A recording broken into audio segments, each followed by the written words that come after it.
पैसा नहीं होगा तो फिर कैसा होगा। तो मैं ATM नहीं करते हैं काम, वीज़ा कार्ड नहीं करते एक्सेप्ट। कभी भी अकेले ट्रैवल मत करना। पहुंच तो गया हूं मैं, लेकिन खुलेआम घूम सकता हूं, नहीं घूम सकता हूं, रात को निकल सकता हूं, नहीं निकल सकता। तो बैग छीन के भाग गया। ये जैसे मैं कैमरा में शूट कर रहा हूं तो गाड़ी से चलते चलते ही कैमरा उठा के भाग गया या किडनैप कर लिया।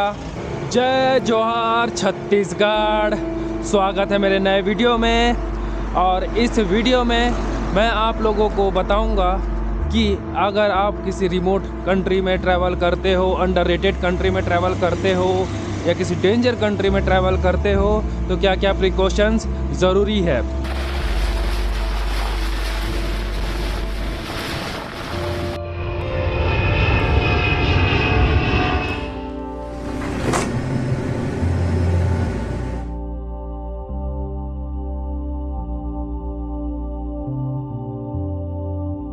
मैं जिस देश में भी जाऊंगा वहाँ से एक travel related travel tips video बनाऊंगा।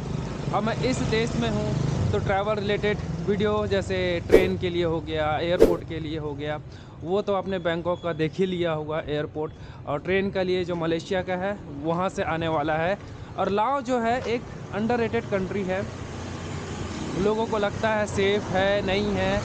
तो मैंने सोचा कि यार चलो इससे रिलेटेड वीडियो बनाया जाए कि लोग आगे चल के, मैं भी ईरान, इराक, सीरिया, इन सब कंट्रीज़ में भी ट्रैवल करने वाला हूँ। तो क्यों ना उसी से रिलेटेड टिप्स वीडियो बनाया जाए, ट्रैवल टिप्स वीडियो बनाया जाए, ताकि आप लोगों को भी पता चले कि अगर इस तरीके के कंट्रीज़ में ट्रैवल कर रहे हो तो क्या क्या प्रिकॉशंस ज़रूरी है।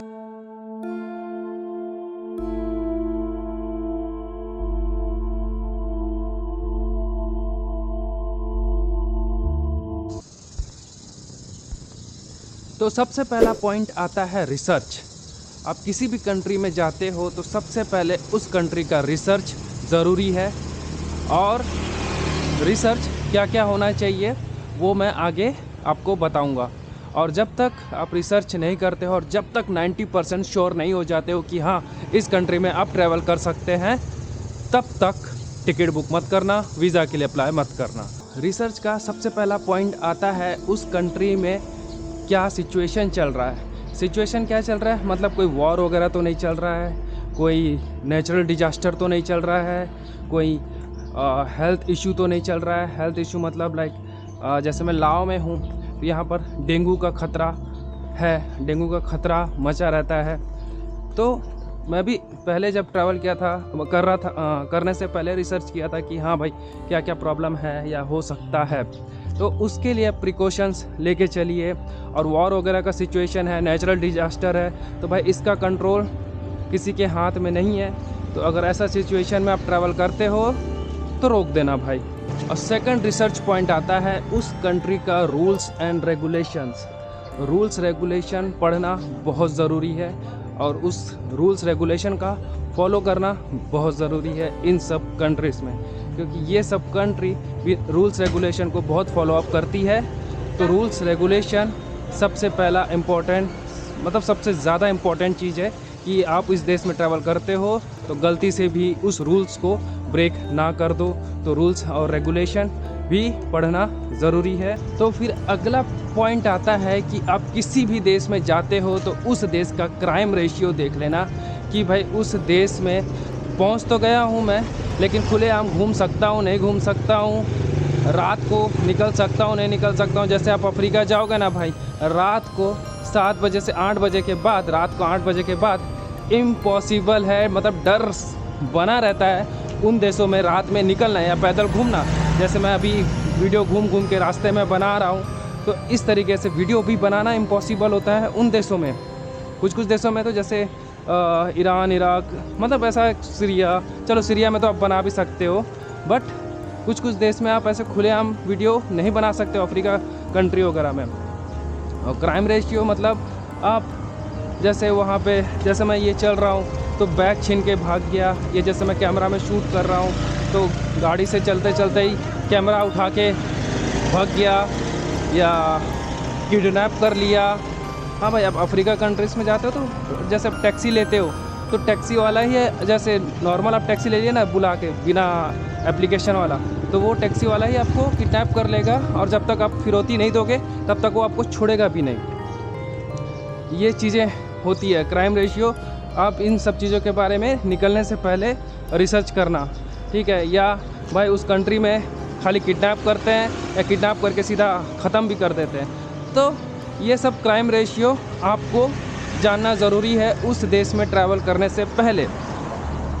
और दूसरा टिप रहेगा कि आप इस तरीके के देश में जाते हो तो अच्छे होटल्स में रुकना। होटल से भी सामान गायब होने के चांसेस रहते हो। आप बोलोगे कि यार नहीं पैसा बचाना है, बजट ट्रैवलिंग करना है, ये सब करना है, तो नहीं भाई, बजट के चक्कर में आपके सामान ही ख़त्म हो जाएगा। तो भाई 1000 रुपया ज़्यादा एक्स्ट्रा दे देना, लेकिन सेफ़ रहना मेरा रिकमेंडेड है। और जैसे मैं अभी हॉस्टल में रह रहा हूँ, तो हॉस्टल एक ब्रांडेड फ्रेंचाइज़ है मैड मंकी, जिसमें ज़्यादातर यूरोपियंस आते हैं, अच्छे लोग आते हैं, क्लास लोग आते हैं। तो और हॉस्टल भी जो है 400-500 रुपये में मिल जाता है मैड मंकी, और क्लास लोग आते हैं। तो इस तरीके के हॉस्टल वगैरह का रिसर्च वगैरह करके आप निकलना। अगर हॉस्टल में ही रुकना चाहते हो तो मैं प्रेफर तो नहीं करूँगा हॉस्टल में रुकना, बट हाँ इस देश में मैड मंकी है, 2 जगह पे है, तो आप रुक सकते हो। लेकिन जैसे आप कैपिटल में हो तो भाई मैं रिकमेंड करूँगा कि आप अच्छे होटल लो। 2-2.5 हज़ार में अच्छा होटल मिल जाता है, 3 स्टार होटल मिल जाता है। और कुछ देश में तो नहीं मिलते हैं, कुछ गए बीते देश भी रहते हैं जिसमें आपको हॉस्टल तो मिलेगा ही नहीं। उन देशों में 5,000 से 10,000 तक का होटल ही स्टार्टिंग रहेगा वहाँ पे, ठीक है, वो भी नॉर्मल होटल। तो ये एक कुछ पॉइंट था, और अगले पॉइंट पे बढ़ते हैं। वैसे लाओ कंट्री सेफ़ लगा मेरे को, लोगों का बिहेवियर भी सेफ़ लगा, बट मैंने ज़्यादातर ब्लॉग्स भी देखा है, लोगों का बिहेवियर इन ऐसे रिमोट कंट्रीज़ में लोगों का बिहेवियर अच्छा ही रहता है, प्यारा रहता है, स्माइल देते हैं, सेल्फ़ी खिंचाते हैं। मेरे साथ भी काफ़ी सेल्फ़ी खिंचाया गया, अच्छा लगा। तो हाँ, एक और दूसरा टिप है, लोगों का बिहेवियर तो अच्छा ही है, लेकिन आप कभी भी अकेले ट्रैवल मत करना। लाओ तो ठीक है, आप अकेले ट्रैवल कर सकते हो, बाइक राइड भी कर सकते हो, लेकिन रिकमेंडेड है मत करना। ट्रैवल गाइड लेना, ट्रैवल टूर बुक करना। और कुछ कंट्रीज़ का वीज़ा तभी आपको मिलेगा, जैसे सीरिया हो गया या ईरान हो गया, ईरान का नहीं पता मेरे को, इराक हो गया। आपको टूर पैकेज लेना पड़ेगा, टूर गाइड हायर करना पड़ेगा, तभी इन कंट्रीज़ में आपको एंट्री मिलेगी, अदरवाइज़ नहीं मिलेगा।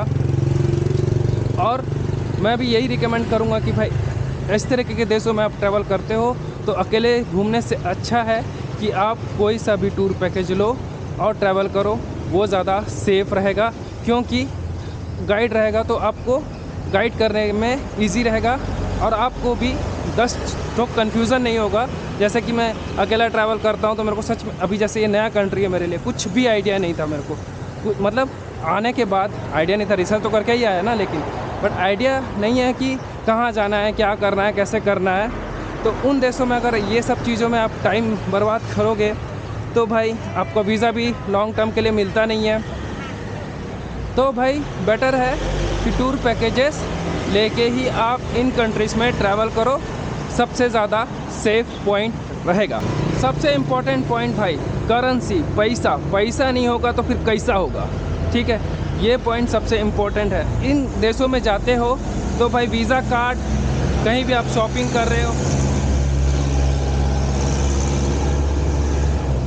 कहीं भी आप कुछ खाना खा रहे हो या कुछ कर रहे हो, तो वीज़ा कार्ड स्वाइप करके आप पेमेंट करना इम्पॉसिबल है। एटीएम मिल जाएंगे, बट कुछ देशों में एटीएम नहीं करते हैं काम, वीज़ा कार्ड नहीं करते एक्सेप्ट। तो इन देशों में ट्रैवल करने से पहले आप कितने दिन के लिए ट्रैवल कर रहे हो, पर डे आपका बजट कितना तक जा सकता है, उससे 25 से 30% एक्स्ट्रा मनी कैरी करना।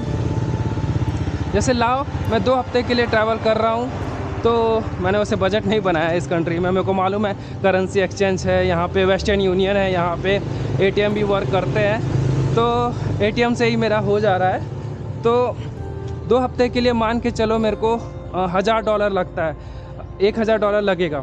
तो मैं $1000 नहीं, मैं $1500 कैरी करके यहाँ पर आऊँगा, ताकि अगर इमरजेंसी में कुछ ज़रूरत पड़ गया या कुछ भी, भाई कुछ भी हो सकता है, तो वो $500 मेरे लिए एक्स्ट्रा बेनिफिट रहेगा। तो प्रिकॉशंस ये ज़रूरी है। और इन कंट्रीज़ में मैं तो आपको बोलूँगा कि भाई करेंसी हाथ में लेके ही आना, और ATM, मनी चेंजर और ये सब ATM वगैरह, वीज़ा कार्ड वगैरह, ये सब में डिपेंड मत रहना, सेफ़ रहेगा।